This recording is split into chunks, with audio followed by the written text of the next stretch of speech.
You've probably felt it before, the quiet, almost imperceptible moment when you catch your reflection not in the mirror, but in your own mind and realize you've become a stranger to yourself. It usually arrives on an ordinary day, dressed in the soft light of morning or the dim glow of an evening lamp, whispering a question you've spent years avoiding. When did I stop respecting myself? It's not the kind of question you answer immediately. It lingers, like the trailing smoke of a candle just blown out, floating in the air, refusing to disappear. You sit with it. You feel its weight. Because deep down, you know there was a time when you trusted your own voice, when you honored your own boundaries, when you moved through the world with a kind of inner clarity that made you feel whole. But something changed along the way. Not dramatically, not all at once, but quietly, like sand slipping through fingers. And now you're left wondering, where did I lose myself? As you breathe in that question, you may notice an uneasiness rising in your chest. Because this is not just about confidence or motivation or discipline, this is about the subtle behaviors. The small decisions, the whispered compromises that slowly dissolve your self-respect without you even realizing it. This is the paradox of being human. You are both the guardian of your own dignity and the very person who undermines it in moments of fear, longing, or loneliness. You break your own heart quietly, invisibly, softly. And yet you rarely notice until the fracture becomes too obvious to hide. So before you continue, take a moment. Feel the tension between who you are and who you know you could be. Feel the quiet ache of knowing you've abandoned yourself in ways you haven't admitted. This is where our story begins, not with judgment, but with awareness. Because awareness is the first moment of awakening, the invitation to step out of the shadows and see clearly again, but to understand how you lose your self-respect. You must first understand the invisible illusion that carries most people through their days without ever noticing the cost. You wake up in the morning, check your phone before your eyes even adjust to the light, and immediately absorb the expectations of the world messages waiting. Tasks pending, people needing you, responsibilities calling your name. You step into your day almost on autopilot, performing the roles you've learned to embody, the reliable one, the agreeable one, the quiet one, the one who never disappoints. You walk into conversations wearing masks you didn't realize you put on. At work, you nod along to ideas that don't feel right. You say yes to tasks you don't have the energy for. You stay silent in moments when you desperately want to speak. At home, you avoid conflicts to keep the peace. You shrink a little to make others comfortable. You pretend to be fine so no one worries. Every day becomes a series of tiny negotiations with your self-negotiations you always lose. And the world praises you for it. They call you generous. They call you kind. They call you easy to work with, easy to be around, but they don't see the erosion happening beneath your skin. They don't notice the small pieces of yourself you trade away for approval, acceptance, or relief. You begin to live a life of quiet performance, showing up as the person others expect rather than the person you truly are. And the danger is not in the giving, but in the forgetting. You forget the sound of your own voice. You forget the weight of your own truth. You forget that every time you betray your inner knowing, your self-respect grows thinner, weaker, more fragile. In social gatherings.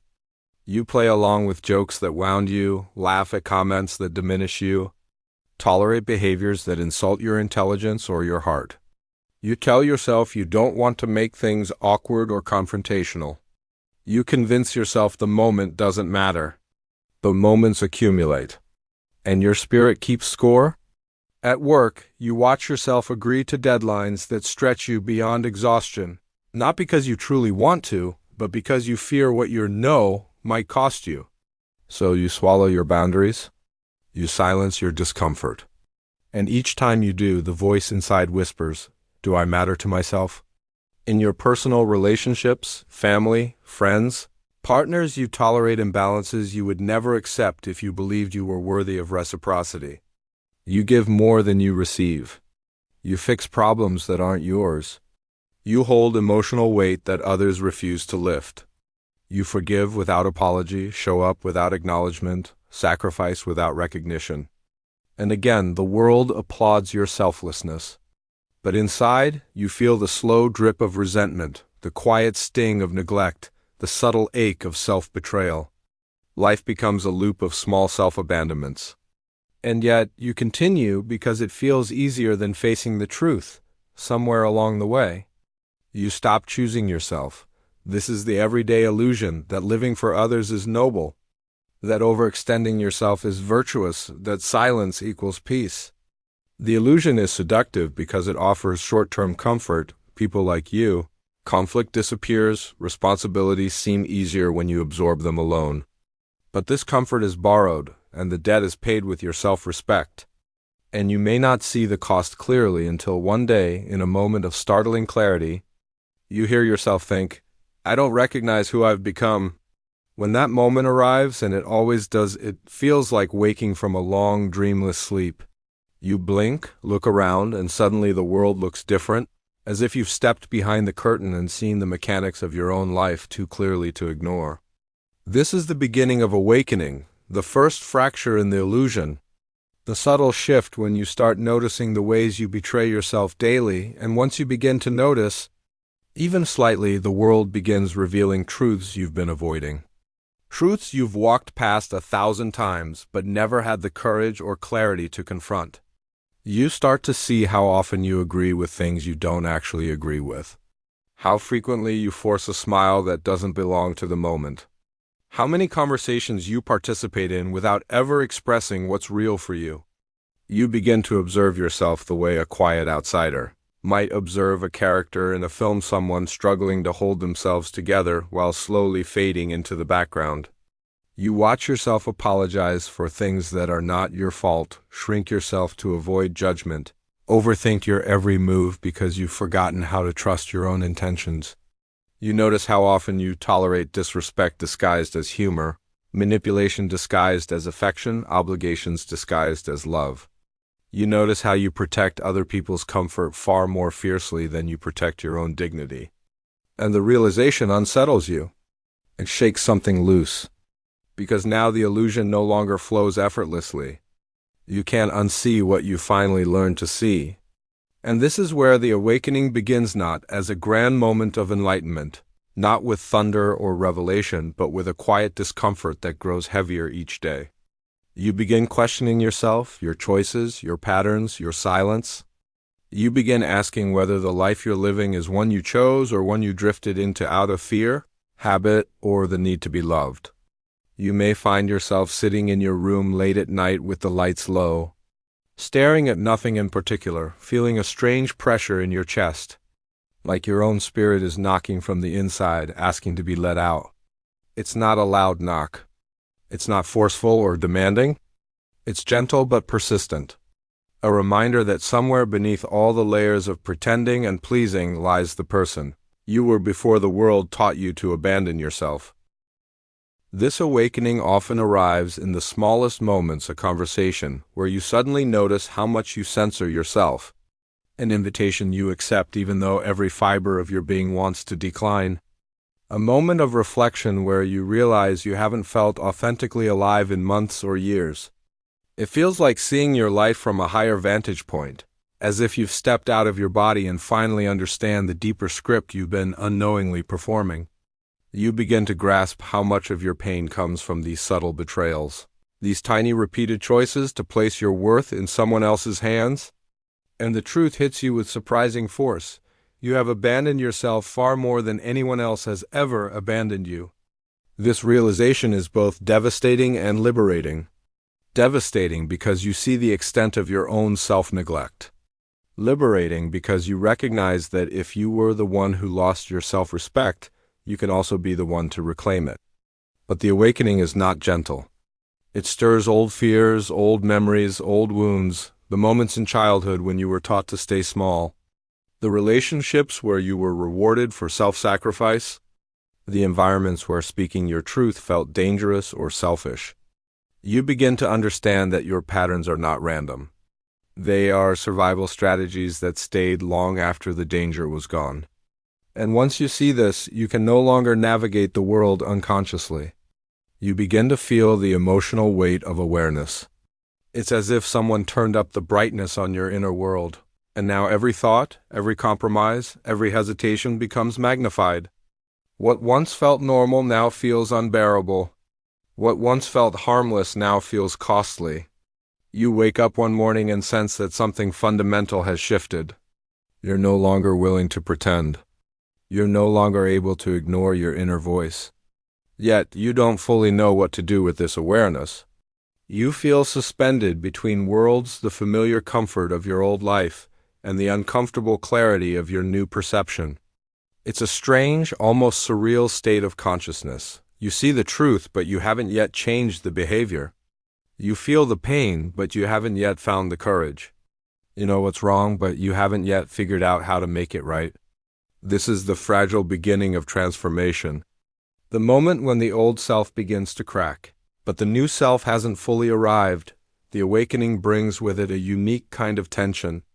You feel pulled between longing and fear, between clarity and uncertainty. You may sit in a cafe, watching people laugh and talk effortlessly, and suddenly feel disconnected from it all, as if you're seeing something they cannot see, sensing something they cannot sense. You might be in a conversation and recognize how often people speak without listening, react without thinking, perform rather than feel. You might notice how much emptiness lives inside the noise of everyday life. And this noticing creates a quiet sorrow inside you, not because the world is broken, but because you realize how asleep many people are, how asleep you once were. There's a strange danger in awakening. Once you see, you cannot go back to not seeing. And this awareness, though powerful, can feel overwhelming. You begin to feel like you're holding too much truth, too much clarity, too much emotional weight. You feel the burden of seeing beneath the surface of things. You feel the ache of recognizing your own patterns and the patterns of those around you. Awakenings are not always beautiful. Sometimes they come with grief. Grief for the years you lost. Grief for the boundaries you lacked. Grief for the version of yourself that deserved more but accepted less. But within that grief, something else emerges, something subtle yet unbreakable, the awareness that you are capable of transformation.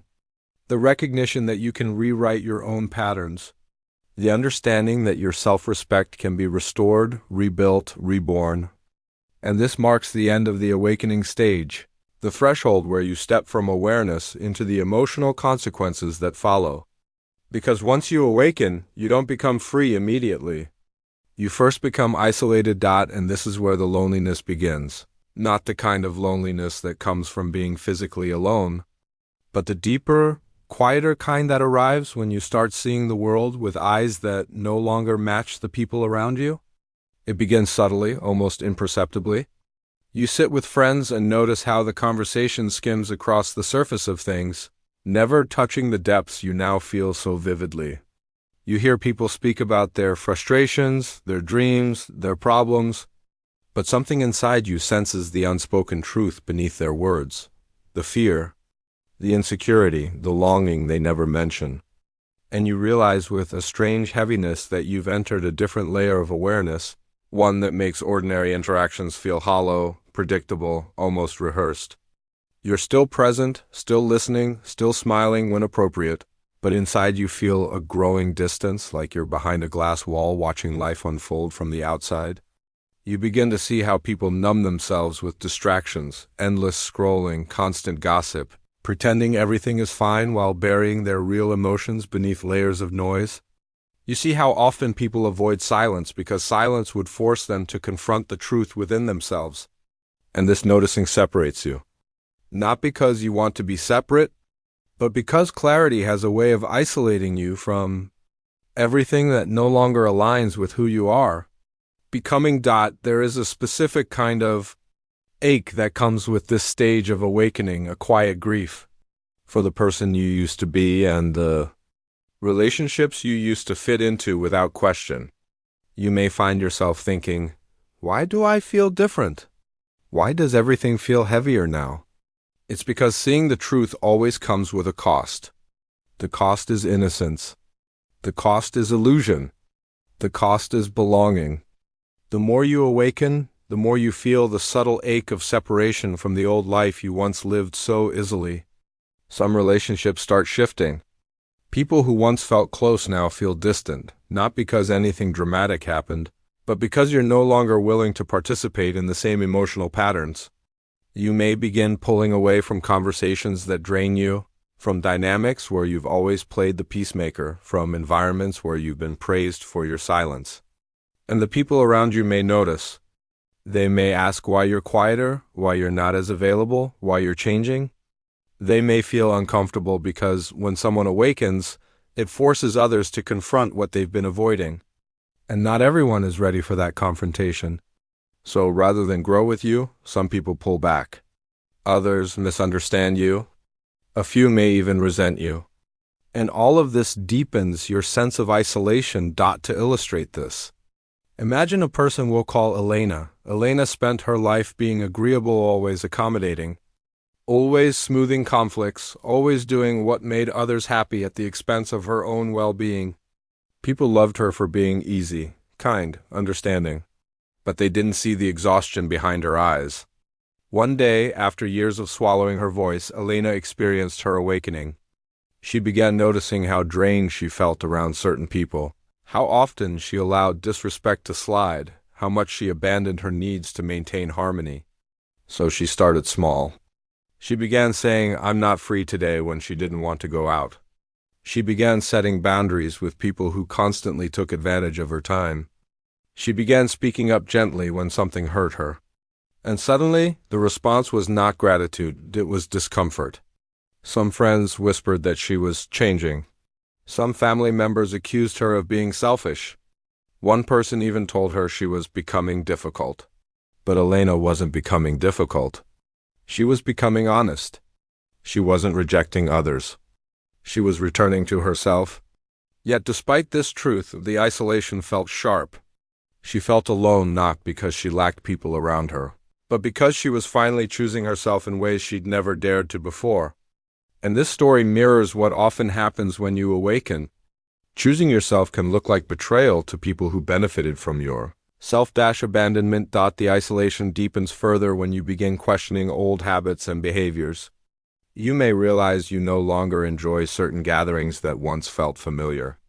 You may feel drained by conversations that revolve around judgment or superficiality. You may find yourself craving depth, authenticity, silence, honesty, but noticing that those desires are rarely met in the environments you once called home. You might sit in a room full of people who are laughing, drinking, talking loudly, and feel completely out of place, not because there is anything wrong with them, but because you've changed internally in a way that makes external noise feel overwhelming. You may start spending more time alone, not because you dislike others, but because solitude becomes the only place where your new awareness feels respected, understood, uninterrupted. You might even feel guilty about withdrawing. Society teaches you that being alone is a sign of brokenness, but in truth, solitude is often the birthplace of self-respect. It is the silence where your inner voice regains its strength. It is the stillness where your boundaries take shape. It is the emptiness where your dignity begins to rebuild itself. But the isolation does not come only from others. It also comes from within. You begin to feel torn between the person you've been and the person you're becoming. Part of you wants to return to the comfort of old patterns, to say yes quickly, to keep the peace, to play the familiar role. Another part of you refuses to betray yourself again. This inner conflict creates a loneliness that cannot be soothed by company, because it is the loneliness of transformation. You are shedding a skin that no longer fits, stepping into a version of yourself that hasn't fully formed. You feel like you're floating between identities, no longer who you were, not yet who you will be. And this in-between space can feel terrifying. You worry that you'll lose people. You worry that you'll end up alone. You worry that maybe awakening wasn't a blessing after all. But the truth is this: isolation is not the end of the journey. It is the passageway. It is the quiet night before the dawn. It is the cocoon before the wings. And though it feels lonely, it is not emptiness, it is preparation. Preparation for the next stage of your evolution, the stage where the tension inside you begins to transform into something deeper, something more defining, something that demands a choice. Because awareness always leads to conflict between who you've been and who you're meant to become, but isolation, as painful as it is, eventually brings you to a crossroads, a moment where you must confront the deepest conflict of your awakening. Now that you see, what will you do with what you see? This battle isn't loud or explosive. It unfolds quietly inside you, like two opposing forces whispering different truths into your ears. One voice urges you to stay quiet, to keep the peace, to maintain the familiar script where you bend so others don't have to. It reminds you of the comfort of being liked, the safety of being predictable, the ease of slipping back into the role everyone has grown accustomed to. It tempts you with nostalgia for your old self, the one who didn't question so much, didn't feel so deeply, didn't carry this internal tension with such weight. But the other voice, the newer one, the one that emerged from your awakening, speaks with a steady, grounded certainty. You cannot go back.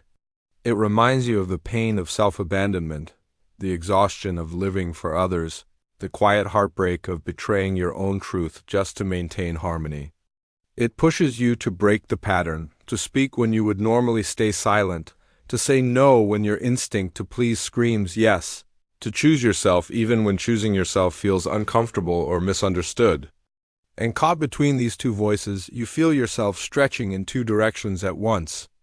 The conflict feels almost physical, an ache in your chest, a tightness in your throat, a restless energy that keeps you awake at night as you replay conversations in your mind, imagining the words you wish you'd said, the boundaries you wish you'd set, the moments you wish you'd honored your truth instead of folding into someone else's expectations. This internal struggle becomes even more intense when real situations test your new awareness. You find yourself in a conversation where someone dismisses your feelings, and for the first time, you feel the impulse to push back. But you hesitate, fearing the discomfort it might create. You encounter a familiar dynamic where someone demands your emotional labor, and a part of you wants to lovingly decline, yet you freeze, unsure how to step into your newfound dignity without feeling guilty. You see someone crossing a boundary you once let slide, and suddenly the choice feels monumental. Do you speak up and risk the relationship shifting, or do you stay silent and betray yourself again? These are not simple decisions. They carry the weight of your entire history. Every moment of conflict feels like a test of your identity, as if the universe is asking, are you ready to live differently? Or will you retreat to the safety of your old patterns? You feel torn between wanting to honor your truth and fearing the consequences of doing so. You fear losing people. You fear disappointing them. You fear being misunderstood. But beneath all of that, what you truly fear is choosing yourself and discovering that the world responds with silence instead of validation. This conflict becomes the terrain of your inner war, a battle between safety and self-respect, between belonging and authenticity, between comfort and growth. And you begin to realize that the cost of avoiding conflict is far higher than the discomfort of facing it. Because every time you choose silence when your truth wants to speak, every time you give in when your soul wants to hold firm, you teach yourself that your needs are negotiable, your feelings are optional, and your dignity is expendable.